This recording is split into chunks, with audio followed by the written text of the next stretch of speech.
Breaking news है, Lawrence Bishnoi से जुड़ी बड़ी खबर है। ये सूत्रों के हवाले से खबर ये है कि जेल में बंद गैंगस्टर लॉरेंस बिश्नोई कुछ बड़ा प्लान कर रहा है। नए साल में दुश्मनों से बदला लेने के लिए वो जूनियर ब्रिगेड को तैयार कर रहा है और इसकी कमान नोनी और अनमोल के हाथ में होगी और रोहित गोदारा शूटर्स को भर्ती भी करेगा।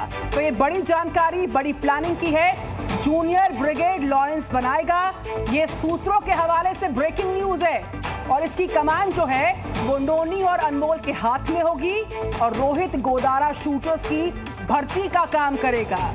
जूनियर ब्रिगेड में जो रोहित गोदारा है वो शूटर्स को भर्ती करवाएगा। इसके अलावा जो पूरी कमान रहेगी इस जूनियर ब्रिगेड की वो नोनी और अनमोल के हाथ में होगी। ये सूत्रों के हवाले से ब्रेकिंग न्यूज इस वक्त की आ रही है। लॉरेंस जूनियर ब्रिगेड बनाएगा, ये बड़ी जानकारी इस वक्त सामने आ रही है। तो रोहित गोदारा शूटर्स की भर्ती करेगा। एक खास रिपोर्ट पर नजर। न्यू ईयर पर डॉन का सबसे बड़ा प्लान, जेल में बैठकर लॉरेंस बिश्नोई का बड़ा गेम। दुश्मनों की हिट लिस्ट तैयार, शूटर्स की खड़ी करेगा फौज। सूर्य प्रताप उर्फ नोनी, अनमोल बिश्नोई संभालेंगे डेडली प्लान की कमान।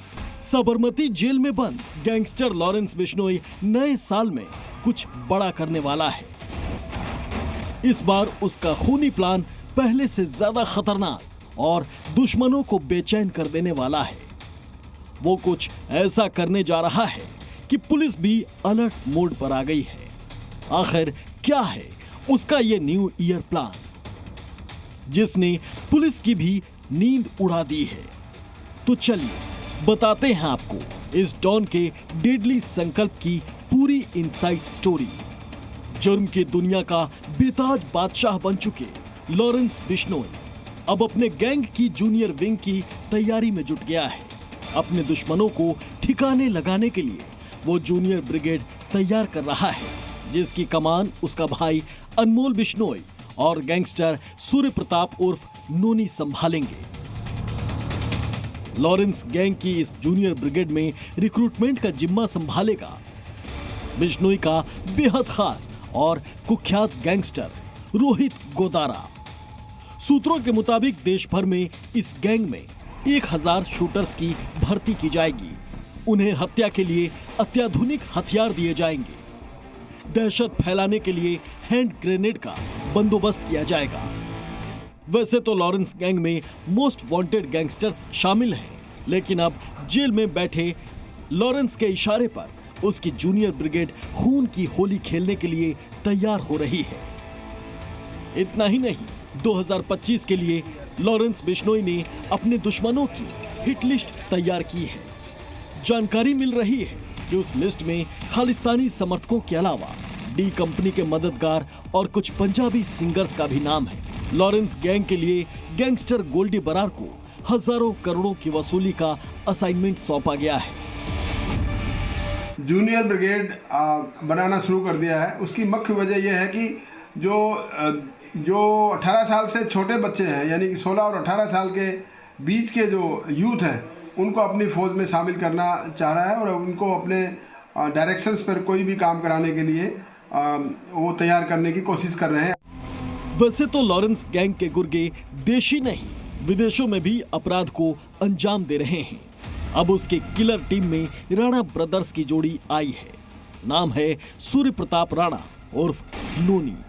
बड़े भाई का नाम है वीरेंद्र प्रताप राणा उर्फ टाइगर। ये वही राणा ब्रदर्स हैं जिनका नाम यमुनानगर में हुए डबल मर्डर में सामने आया था। यमुनानगर में जिम के बाहर हुए गैंगवार को गैंगस्टर नोनी ने लॉरेंस गैंग का बदला बताया था। सूर्य प्रताप राणा उर्फ नोनी इटली में बैठकर अपराध को अंजाम देता है। उसकी उम्र महज 24 साल है। हथियारों का शौकीन बताया जाता है। जुर्म की दुनिया में काला राणा और नोनी राणा की जोड़ी बेहद खतरनाक मानी जाती है। सूर्य प्रताप राणा उर्फ नोनी राणा ने इटली में बैठकर अपने शूटरों के जरिए अंजाम दिया। नोनी राणा कुख्यात गैंगस्टर वीरेंद्र प्रताप राणा उर्फ काला राणा का छोटा भाई है। महज 24-25 साल के नोनी राणा के जुर्म की दुनिया में बढ़ते कद की वजह से काला राणा और नोनी राणा की जोड़ी को बेहद खतरनाक माना जाने लगा है। वैसे तो लॉरेंस बिश्नोई के हिट लिस्ट में बॉलीवुड के सुपरस्टार सलमान खान शामिल हैं, लेकिन उसके गुर्गे अपने दुश्मनों को कहीं भी नहीं छोड़ते। पिछले दिनों दिल्ली एनसीआर में लॉरेंस गैंग के गुर्गों ने वसूली रंगदारी के साथ हत्याकांड को अंजाम दिया है। अब लॉरेंस बिश्नोई गैंग की जूनियर ब्रिगेड तैयार हो रही है। ऐसे में यह तय है कि दिल्ली से लेकर मुंबई तक, हरियाणा से लेकर गुजरात तक गैंग वॉर में तेजी आने वाली है। इस नई किलर टीम के आने से न सिर्फ अपराध बढ़ने वाला है, बल्कि लॉरेंस के दुश्मन गैंग की टेंशन भी बढ़ने वाली है। गैंगस्टर लॉरेंस बिश्नोई जेल से ही अपना नेटवर्क चलाता है। वो खुलेआम एनआईए के सामने कबूल करता है कि वो क्या करता है, क्या करना चाहता है। ऐसे में एनआईए समेत देश की बड़ी जांच एजेंसियों के सामने लॉरेंस बिश्नोई के क्राइम नेटवर्क को ध्वस्त करना बड़ी चुनौती है।